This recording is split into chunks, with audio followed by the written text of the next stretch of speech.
మహాదేవుడును మన రక్షకుడు అయిన యేసుక్రీస్తు వారి శ్రేష్టమైన నామంలో ఉదయకాల మన్నా అనే చక్కని కార్యక్రమాన్ని చూస్తున్న మీ అందరికీ నిండు హృదయంతో వందనాలండి. దేవుని మహాకృప మీకు తోడై ఉండును గాక. ఎలా ఉన్నారు?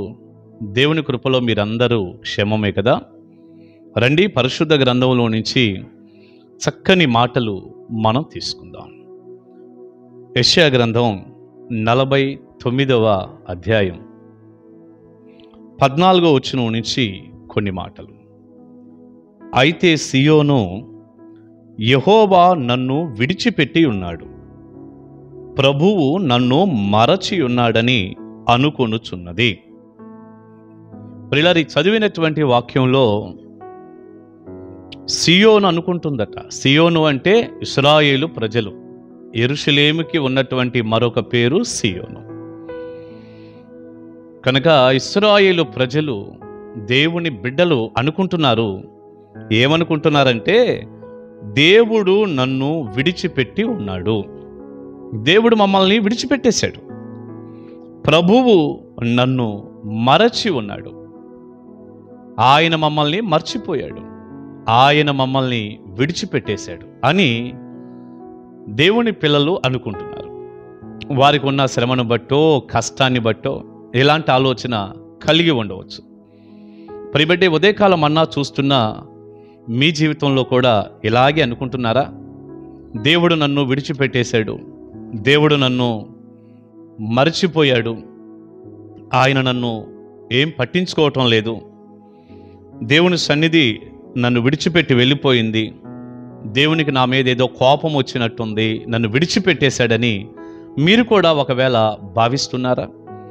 ఏదైనా ఒక కష్టం, ఒక శ్రమ, ఒక శోధన గుండా మీరు వెళ్తున్నట్లయితే, లేదా మీరేదో అనుకున్నారు అది కాకుండా వేరేది జరుగుతుంది, దేవుడు సహాయపడుతున్నట్లు మీకేం అనిపించటంలా, అప్పుడు ఇలాంటి ఆలోచన కలిగే ఛాన్స్ ఉంది. అలా ఉందా మీ పరిస్థితి?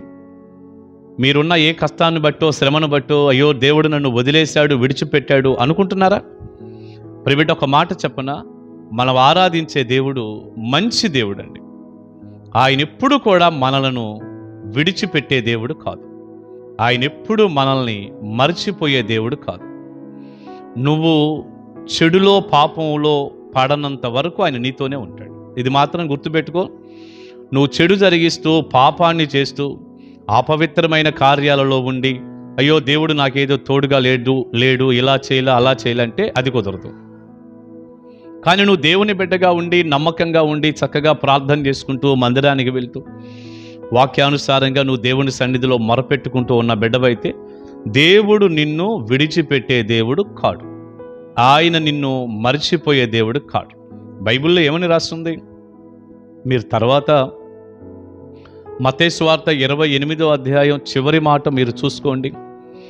ఇదిగో యుగ సమాప్తి వరకు సదాకాలం నేను మీతో కూడా ఉన్నాను అని ప్రభువు అన్నాడు. యుగ సమాప్తి వరకు సదాకాలం నేను మీతో ఉన్నాను. హెబ్రీ పత్రిక 13వ అధ్యాయం 5వ వచనంలో ఏముందో తెలుసా? నిన్ను ఏమాత్రమును విడవను, ఎన్నడూ ఎడబాయను. ప్రభు అంటున్నాడు, నిన్ను ఏమాత్రము నేను విడవను, ఎన్నడూ నిన్ను ఎడబాయను. మనమైనా ఆయన లేకుండా ఉండగలం అన్నట్టుగా, పెద్ద గొప్పోలం అన్నట్టుగా ఆయన విడిచిపెట్టి తిరుగుతుంటాం కానండి, ఆయన ఏమాత్రము విడువడట, ఎన్నడూ ఎడబాయడట. ఎంత మంచి దేవుడు! నువ్వు అలా అనుకోవద్దు. ఇక్కడ సియోను కుమారి అనుకుంటున్నట్టు, లేక ఇశ్రాయేలు ప్రజలు అనుకుంటున్నట్టుగా మీరు అలా అనుకోవద్దు. దేవుడు విడిచిపెట్టే దేవుడు కాడు. ఆ మాటనే 15వ వచనంలో చూడండి, పరిశుద్ధాత్మ దేవుడు ఎలా రాయించాడు. స్త్రీ తన గర్భమున పుట్టిన బిడ్డను కరుణింపకుండా తన చంటి పిల్లను మరుచునా? ఓ ప్రశ్న. ఒక తల్లి తన గర్భాన పుట్టిన బిడ్డను కరుణింపకుండా తన చంటి బిడ్డను మర్చిపోతుందా అన్నాడు. మనం ఏం జవాబు చెప్తాం? అస్సలు మర్చిపోదండి. ఎందుకు మర్చిపోయిద్ది? అమ్మ కరుణిస్తుంది కదా అంటాం. నిజమే, తల్లి ఖచ్చితంగా మరవదు, కరుణిస్తుంది. కానీ చాలా సందర్భాలలో, చాలా సమయాలలో తల్లి కూడా కఠినాత్మురాలై కనికరం లేకుండా, చిన్నపిల్లల మీద ప్రేమ దయ లేకుండా వారిని విడిచిపెట్టే వాళ్ళు, మర్చిపోయే వాళ్ళు లేరంటారా? ఈ రోజున ఈ యూట్యూబ్ పుణ్యమా అని ఎక్కడెక్కడ జరిగే విషయాలన్నీ కనపడుతున్నాయి కదా. ఈ మధ్య కాలంలోనే ఒక తల్లి ఏదో అక్రమ సంబంధపు వాతావరణాన్ని బట్టి 3 బిడ్డలకి, చక్కని పండంటి 3 బిడ్డలకు విషమిచ్చి చంపిన సంఘటన మీరు చూడలేదా? బోలెడన్ని ఇలాంటివి ఎన్నో ఉన్నాయి కదా, ఎన్నెన్నో ఉన్నాయి. బైబిల్లో పరిశుద్ధాత్ముడు అడుగుతున్నాడు, స్త్రీ తన గర్భమున పుట్టిన ఆ చంటి బిడ్డను కరుణింపకుండా మరిచిపోతుందా? వెంటనే అన్నాడు, వారైనా మరచుదురు గాని నేను నిన్ను మరువను. హల్లెలూయా. దేవుని మాట. వారైనా మర్చిపోతారు, చెప్పేశాడు దేవుడు. వారు మర్చిపోతారు కాబట్టే ఇన్ని అఘాయిత్యాలు జరుగుతున్నాయి కదా. వారైనా మర్చిపోతారు. నేను నిన్ను మరువను. దేవుడు ఎంత మంచి దేవుడు అండి. ప్రియులారా, దేవుడు నిన్ను విడిచిపెట్టలేదు, మర్చిపోలేదు. ధైర్యంగా ఉండు. దేవుని సన్నిధిలో నమ్మకంగా ఉండు. ఆయన నీకు తోడుగా ఉన్నాడు. ఆ మాట అంటూ 15వ వచనం లేక 16వ వచనంలో మరొక మంచి మాట. చూడుము, నా అరచేతుల మీదనే నిన్ను చెక్కి ఉన్నాను, నీ ప్రాకారములు నిత్యము నా ఎదుటనున్నవి. నా ఎర్రచేతుల మీదనే నిన్ను చెక్కి ఉన్నాను. ప్రియులారా, అరచేతుల్లో ఉన్న దాన్ని ఎట్ట మర్చిపోతాం చెప్పండి? అరచేతుల్లో పెట్టుకున్నాడంట ఆయన. నీ ప్రాకారములు నిత్యము నా ఎదుటనున్నాయి. నేను నిన్ను మర్చిపోలేదు. నా చేతుల్లో ఉన్నావు నువ్వు, నా హస్తంలో ఉన్నావు నువ్వు.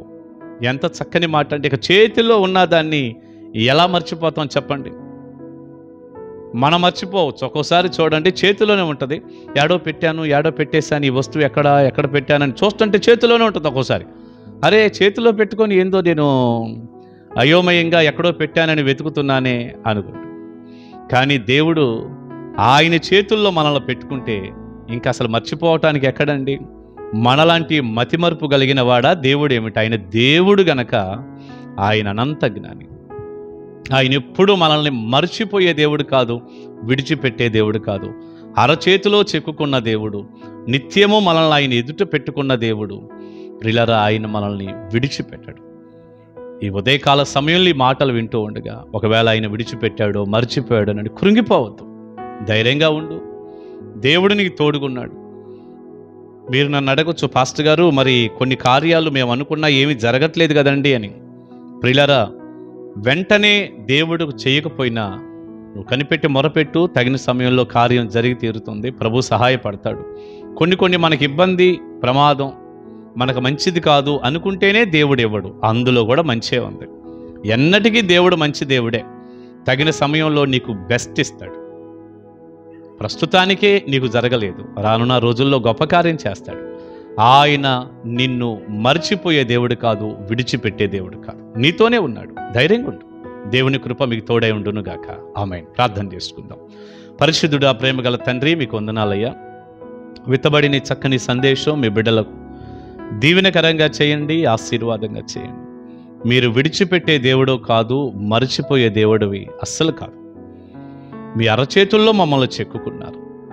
తల్లైనా తన బిడ్డను కరుణించకుండా మర్చిపోతుంది, కానీ మీరు మమ్మల్ని మరిచే దేవుడో కాదుగా. నీ కృపగల చేతులకు అప్పగించుకుంటూ ప్రభువా, ప్రతి బిడ్డను మీ హస్తాల్లో పెడుతూ వారి కన్నీటిని తొడవండి, ఆదరించండి, కృప చూపి సహాయం చేయండి.